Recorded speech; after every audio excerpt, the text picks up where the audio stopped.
Now, ice has formed on all the streams, and the snow is gradually piling up. The beaver, like humans, are moving at a slower pace and preparing for another hard winter. I saw them come out yesterday. They had one more fresh meal. It was probably the last time this year they'll be out on dry land. They had to break through some thick ice to add a few branches to their feed bed in case of a long, hard winter. The opening they made in the ice during the night has already frozen over again. The long winter nights have begun.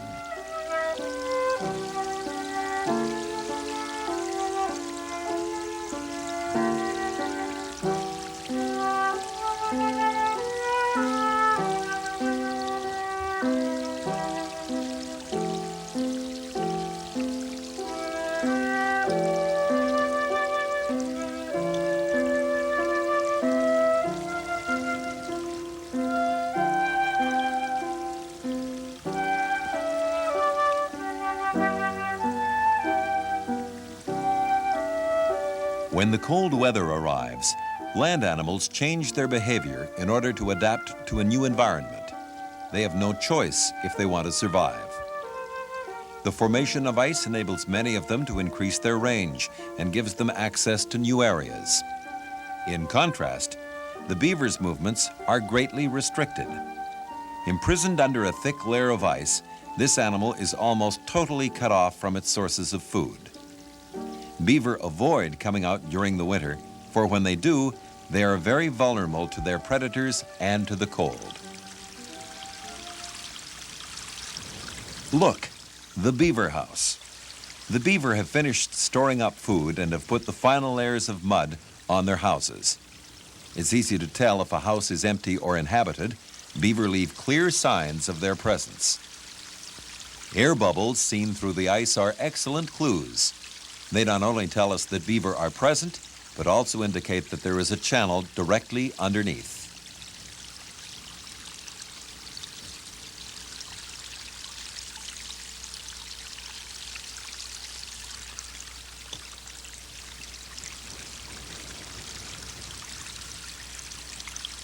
In early winter, I check the mud covering the house. If it is fresh and all the branches in the food supply are green, there can be no doubt there are beaver inside. Look, a trapper has been here. In the fall, he used stakes to mark the beaver's channels, which are harder to see under the ice. The heat produced by the beaver inside the house exits through a chimney. If I look closely at this outlet, I can see the snow has melted. Then I know the house is inhabited. Lastly, an old trapper's trick. Listen for conversation inside. Yes, you may have noticed that beaver tend to mutter away about nothing in particular. Listen carefully the next time you're near a lodge, and you may hear a few snatches of conversation. Late in the fall, beaver concentrate their activities around their dam, house, feed bed, and burrows. They are dependent on these for survival.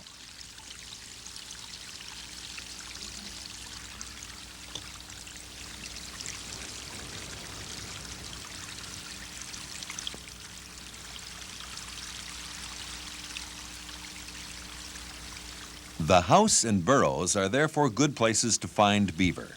The animal visits them daily, whether in open water or under the ice.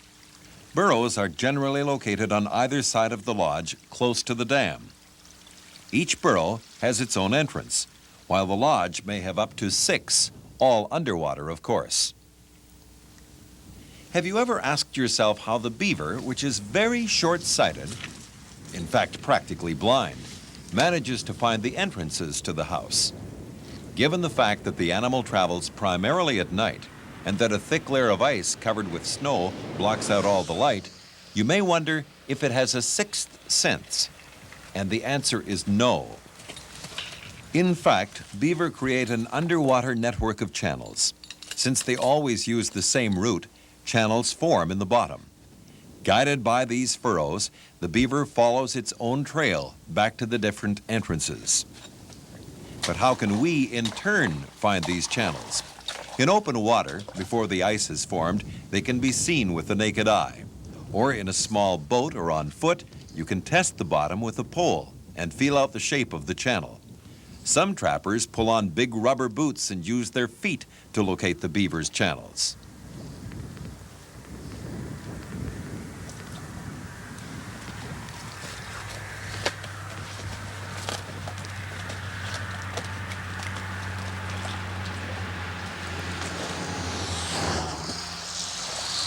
Right around the entrances to the burrows and lodge, the ice stays quite thin, since the constant activity of the beaver in these areas keeps it from freezing solid. When there is a lot of snow, find these entrances by testing the ice with your ice chisel. Be sure to do a good job of cleaning the site where you intend to set the trap so that nothing will interfere with its operation.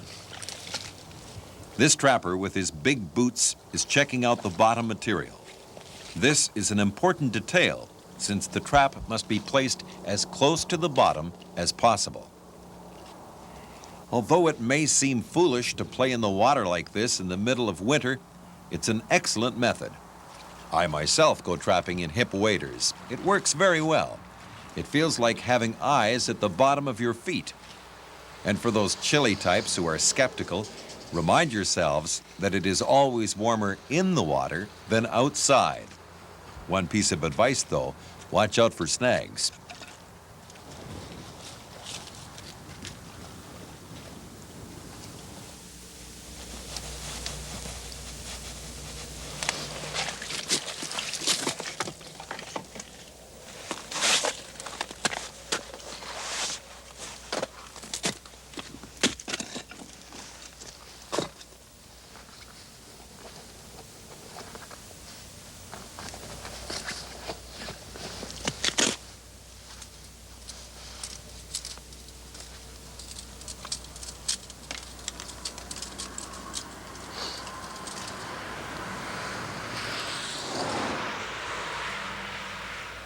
Install the trap using two poles that are long enough to extend above the ice once the trap is in place.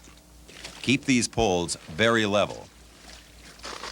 The trap doesn't have to be set right at the house entrance. Sometimes I set my 330 or 280 conibear 1, 2, or 3 meters from the entrance.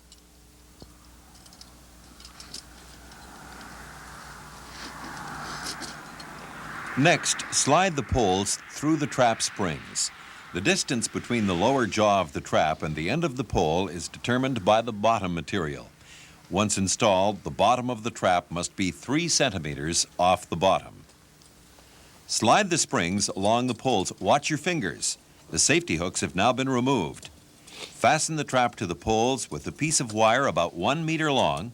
Attach the loop of the spring, the pole, and the safety hook so that it won't slip to one side. Then, bending the other pole over the trap as much as possible, do the same thing on the other side. Note that the trigger is centered in the lower part of the trap and that the two trigger wires are twisted into one. Now, this is simply because the beaver, when walking on the bottom, is often carrying branches in its teeth. If you place the trigger like this, you can ensure that the beaver springs the trap with its head rather than one of the branches.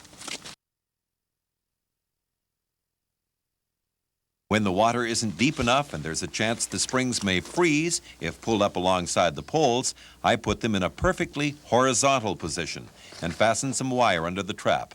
Careful! There still has to be a space between the wire and the dog so it can move freely.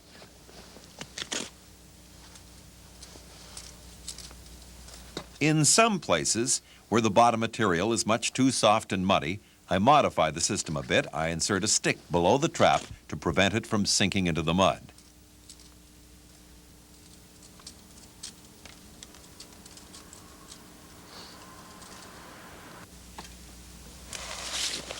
Now lower the whole assembly straight down, positioning it across the channel. To make sure there are no obstructions that may interfere with the trap, spin it around 1 full turn. The trap should be placed crossway and right in the middle of the channel. It doesn't matter if the channel is 1/2 meter or 1 meter wide, the beaver will go right down the middle. There's no point blocking off the sides. Lengthen the chain with a long piece of wire attached to something solid. Run it along one of the poles and above the ice where you can find it easily and won't break it when you cut open the ice to check the trap. In open water, you can drive a pole firmly into the ground, as this trapper is doing, and wedge the other end in the X formed by the ends of the poles holding the trap. Later in the season, all you have to do is lay a stick on the ice and rest it between the two poles.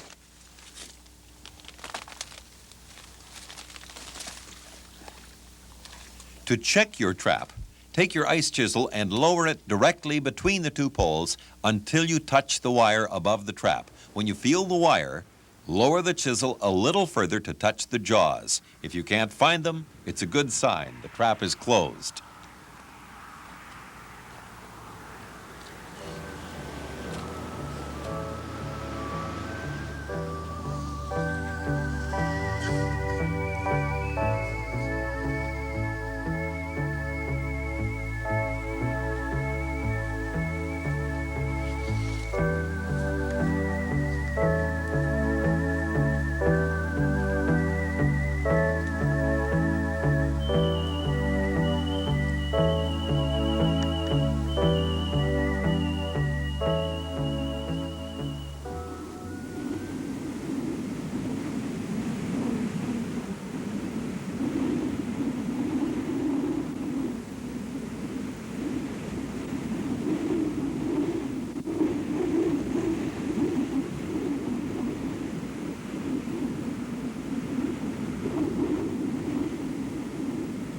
Trapping is part of our cultural heritage, a way of life that I learned from my parents and will in turn pass on to my children.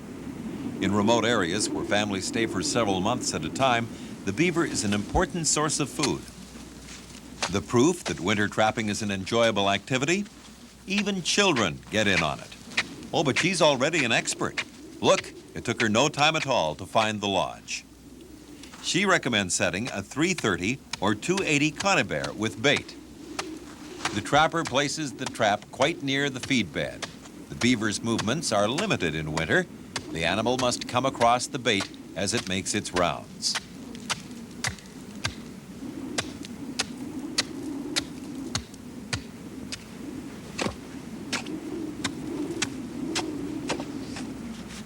While waiting, our young pupil is making some repairs to the roof of the lodge.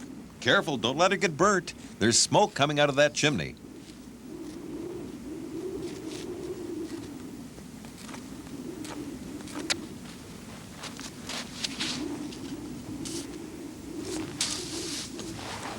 The trapper is fastening a forked aspen branch to a solid dry pole using 2 nails to keep it securely in place.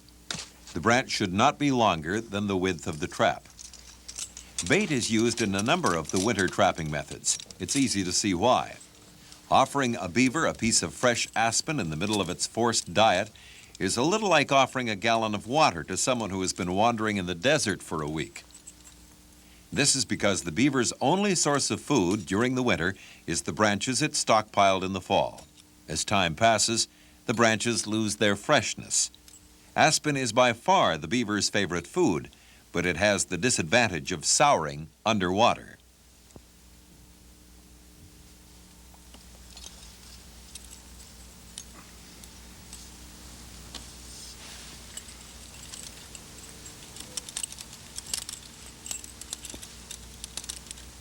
Normally, the springs are pulled up along the pole.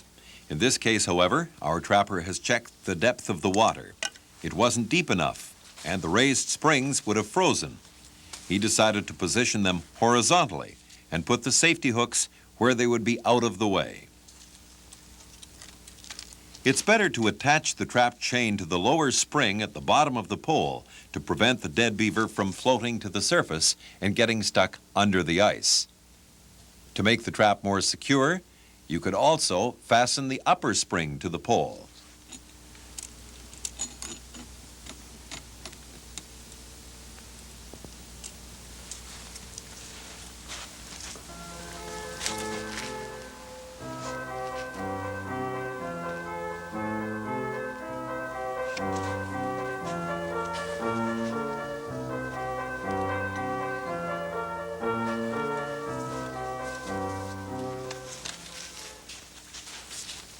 The trigger is positioned just right.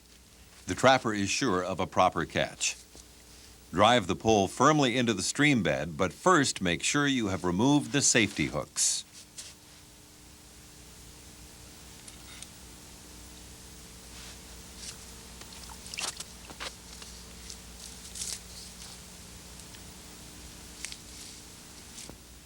Now we go underwater to see the pieces of gnawed wood stuck under the ice.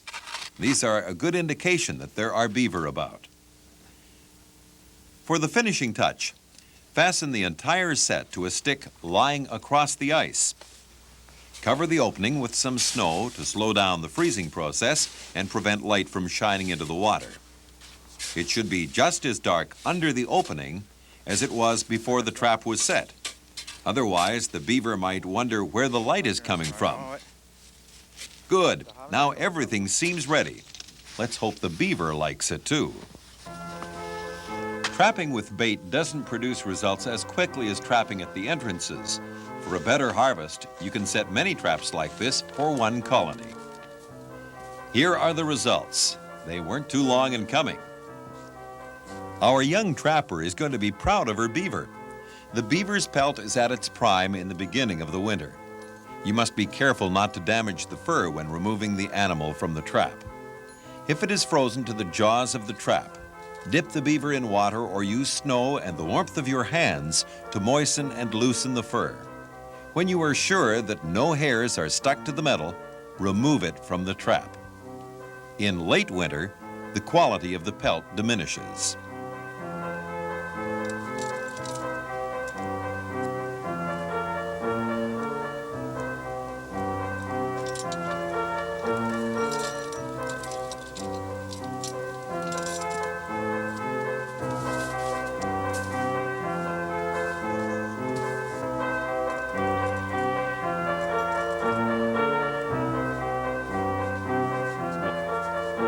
With this type of set, the beaver will often try to chew on the most tender part of the bait, that is right where the branch forks. If the piece of bait isn't big enough to support the trap, hammer a nail into the side of the dry pole.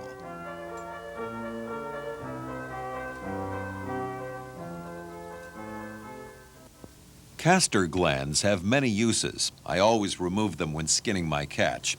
They are located just above the anus.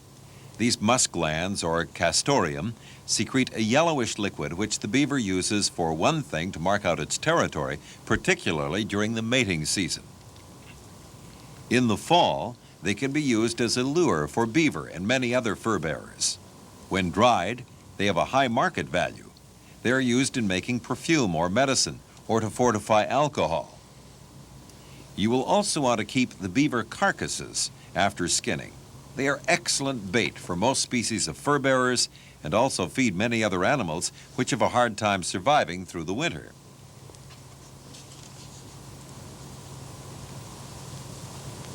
The oil glands are located just below the castor glands. These glands contain an oily secretion that the beaver spreads on its fur. Although the oil glands are not as valuable as the castors these days, they are still used as a basic ingredient in many recipes for lures, including lures for lynx and marten. And just between you and me, try the oil as a treatment for hemorrhoids. Before I forget, a little trick. This is practical at the end of the day when your hands are tired or frozen. With this rope, your feet can do the work instead. Primarily, however, it can help you out if you're alone and get your hand caught in a trap.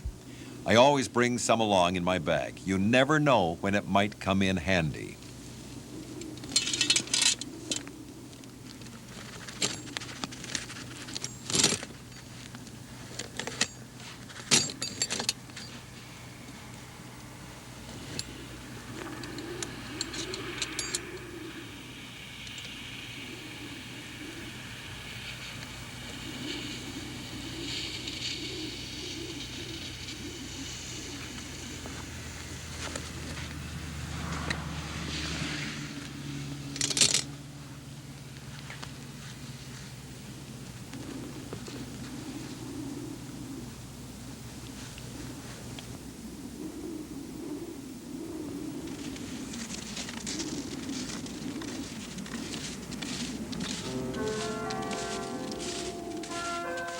Let's follow this family of trappers for a while and see how they do. When they did an aerial inventory of their land last fall, they noted an active colony at the outlet of the lake. This aerial inventory of beaver colonies on their territory was indispensable. I do this regularly myself. From one year to the next, I can note the exact location of beaver lodges in less accessible places and plan my harvesting strategy wisely so as to maintain or increase the beaver population. In 2 hours, I cover as much land in a plain as in a month of exploration by foot or canoe. At the same time, I get an overview of my land that helps me in the management of other species of fur bearers there as well. I always plan ahead of time where I'll be going and the equipment I'll need. This family has brought bait, remembering that there is none in the area.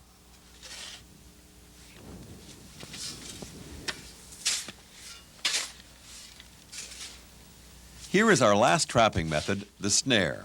This is the method preferred by trappers who don't like carrying a lot of equipment about.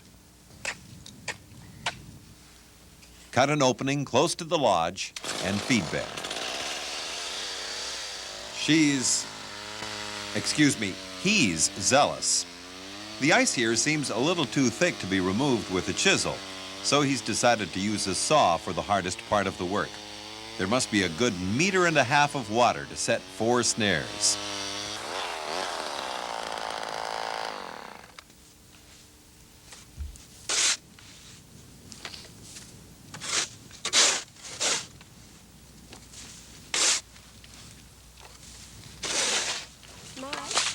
Ça va être le temps de... Tu me donnes la pelle, je te donne l'air. Faut prendre la pesante. Comment qu'il y a notre creux. Once the hole is made, this delicious treat, a big piece of aspen, is placed right in the center. I can't resist repeating this last piece of advice, unless it's meant as bait. Never use aspen, alder, willow, or any other wood that the beaver eats in your sets. Use dry or coniferous wood instead. This is known as a white glove operation, the height of refinement. First, fasten 2 snares, one above the other, on a solid dry pole. The metal cable used for the snares has several strands and should be quite stiff. It is commonly known as 1/16 or 3/64. You should use about 1 meter of cable to make a snare 25 centimeters in diameter. The stiff double wire holds the snare to the pole. Each snare has a lock that slides in one direction to close, but won't slide back the other way.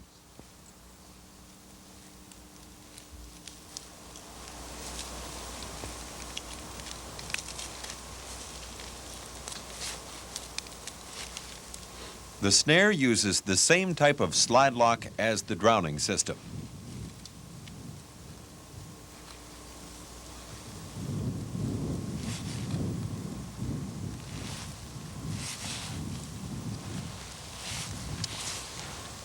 OK, Michel, serais-tu prêt à poser celui-là? Ça va.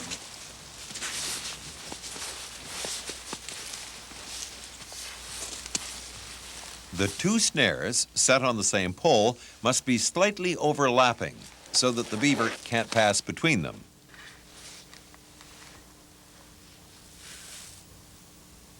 When in the water, they block the opening between the bait and the 2 dry poles. Ideally, the upper snare should be located about 8 centimeters below the ice, and the principle of this trap is to make the beaver go around the bait until it is caught in one of the snares.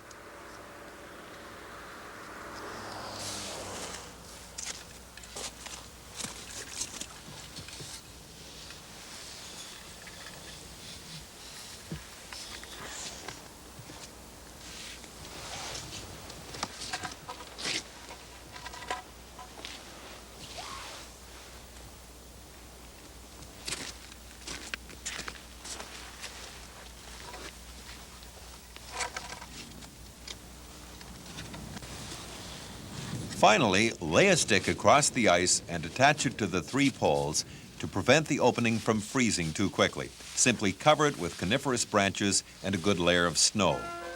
This creates an air pocket that will insulate the water from the cold air.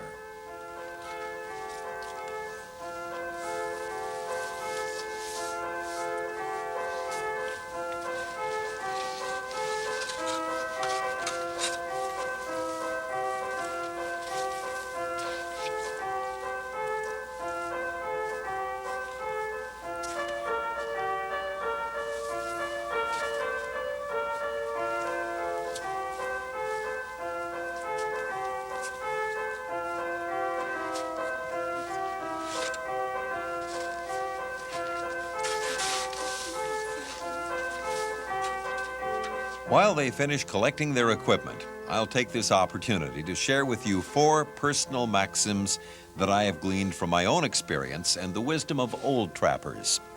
1, no signs, no furs. 2, every animal has a trail. 3, a single trap properly set is worth 10 set haphazardly. 4, inspect your traps as often as possible and plan your harvest in order to maintain the resource for future generations.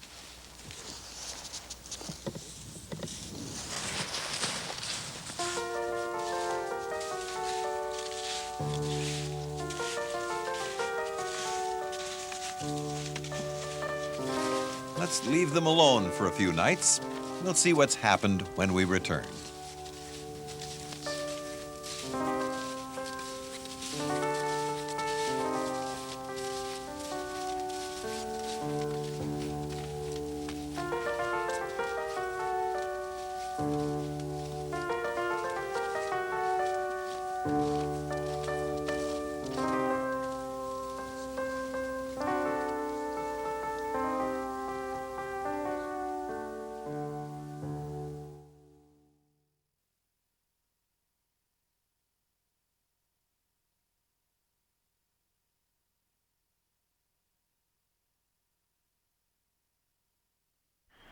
A slight different approach to snare beaver is simply to use a dry wooden pole, which is the length of the depth of the water. And you put snares alternately around the pole so it covers up like a circle. To attract the beaver, you are to use a branch or twig of ideally poplar, which is the best species for beaver, the one he prefers. You put a bait on one side and a bait on the other side. So when the beaver approaches the set, you will circle around and get caught in 1 or maybe 2 snares. Now, a little detail is that the snare should be slightly overlapping one over the other, and this way he cannot escape in any way. You're sure he's gonna go inside at least one of the snare. And the bait should not exceed the distance of the snare from top to bottom. This set is placed under the ice nearby the feed bed.